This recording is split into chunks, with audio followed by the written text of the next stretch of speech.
и наетчијата жена што пукна ѓаволо од неа. Чита Александар Станојков. Си имал еден маж една лоша жена. На сета лошотија што имала и еден инат што во целиот век го немало во ниедна вера, ни во машко, ни во женско. Не било чаре да го послуша мажа си во секој збор што ќе речел.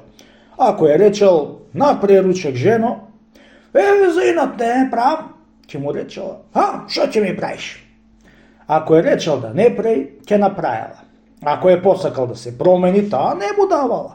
Ако е речел да не се променува, ќе му дајала да се промени.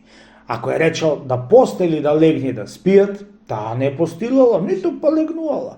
Ами да не постела ќе речел и да не легнуваат ќе речел. Така да постели и да си легнала. Со една реч, сето што сакаше мажо да му го врши, таа проклета жена и наетчија требало да му вели да не го врши, да така да го врши. Што ти велаат стари, поарно со мечките човек да живеет в планина, од што со лоша жена дома. При се што беше и го нашол крај сиромаштиот маж, што беше налепило таа и наетчија жена, да може да се свршува работа, арно пак голема мака имаше, чунки требаше се наопаку да зборува. Ајде, која биле сами дома, правил како правил, ќе пустил, ќе штурел, или која да имал некој човек голема мака имал дека требало да ја зборува наопаку за да му сврши некоја работа. Проклет да е тој саат кога се свршив, си велел сам со себе мажот, за оваа проклета и наетчија жена. Проклето венчание што ме заврзале на оваа магарица не жена, чунки само магариците и магарињата прават инат кога да врват на моста и како што правит мојава жена. Аз ли ќејам, за јас да куртули сам од неа, ја да ја оставам, ја да ја бијам. Да ја оставам, владиката ќе ми сака 5-6 лири рушвет, за да клајт каном, а мажов што нема, како не можам да ја оставам. А да се исчапам од неа треба да ја суправам, друго чаре нема. Кој ми е леко мене и друго ништо. Сега мене ми текна. Така си рекол, што ќе направам за да се исчепам. На тоа размислување од мажо си кроја како да ја супри жената си и никој да не види и после да го суди. Станал едно утро рано и од кога се сготвил убаво си дигнал косата нарамо и ја кажал на жената ќе оди на ливада да ја окоси тревата. Слушај вамо жено, ја рекол. Јас денеска нема да одам на ливада за да ја окосам тревата и те молам, немој да месиш зелник да ми носиш на ливада, чунки јас ќе си купам еден сомун од чаршија за да ручам денеска. Разбра домаќинко, али не разбра што ти реков.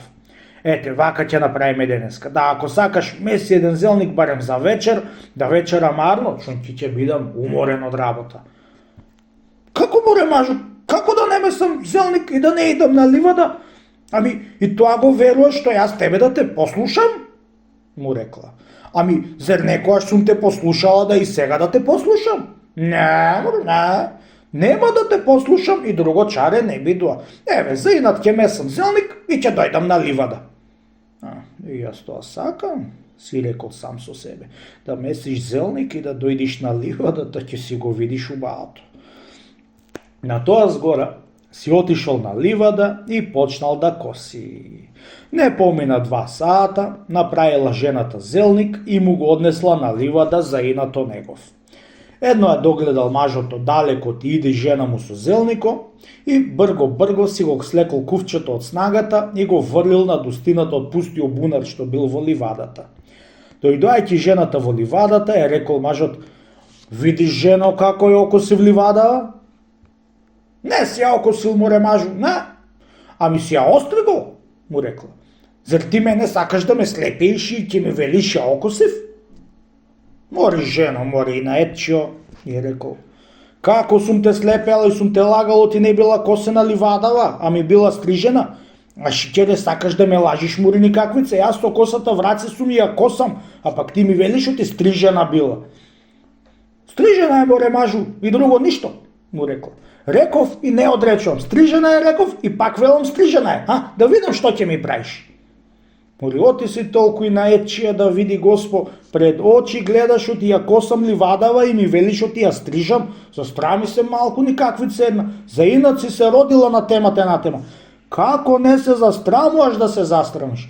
Еве, сега, ако те тупни греомори и на кувчево што е послано онде да седнеш и да не можам да си го облечам.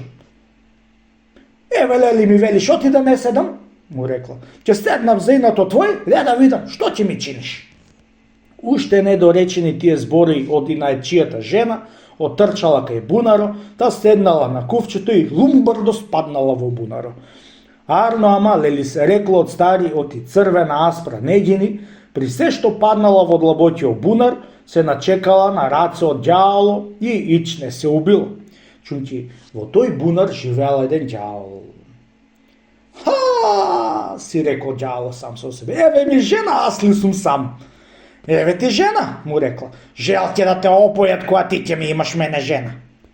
Кога и чу тие збори ѓаоло од инаечијата жена, се зачуди малку на тие збори што и рече жената без страв.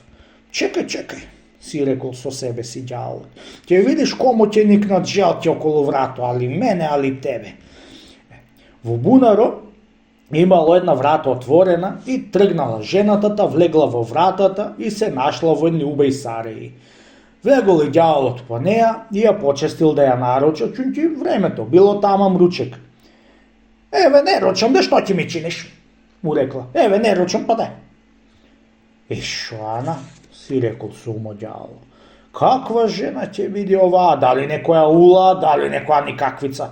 Санчим пред мене ќе може да игра, арно, ама за сопрво ќе претрпа. Да после ја знам и мереме да ја направам. Со тој надеж ѓаоло ја оставил во куќата своја со надеж да живеат како домаќин и домаќинка. Арно, ама не знаел сиромајиот ѓаолот и со иначијата жена нема да живее век со неа, чунки таа нуф вели и пеамбер не вели. Почнал ѓаоло да ја вели нешто да сготи, нешто да направи, нешто да препре. За се што ќе речел, не го слушала и не го прајала. Се чудел ѓаоло на незиниот ѓаолштилак и наетчилак. Од мака што му било на ѓаоло од неа, почнало да му бели косата, сопрво од брадата и после од главата. Во малку време обеле сиромашкиот ѓаол као некој 100-годишен старец. Сопрво, кога го видоа ѓаолите друзи, на големо чудо беа станале. Одо што обеле бре побратиме, му велеле вака. Оти не си постар од нас де? Од една проклета жена бре браќа, им рекол, што ми падна во бунаро и ја начека враце, та ја зеде од ја за домаќинка, арно, ама со неа ни ѓаоло не живе и што велат луѓето. За вистина имало жена, што и ѓаоло со неа не може да живее.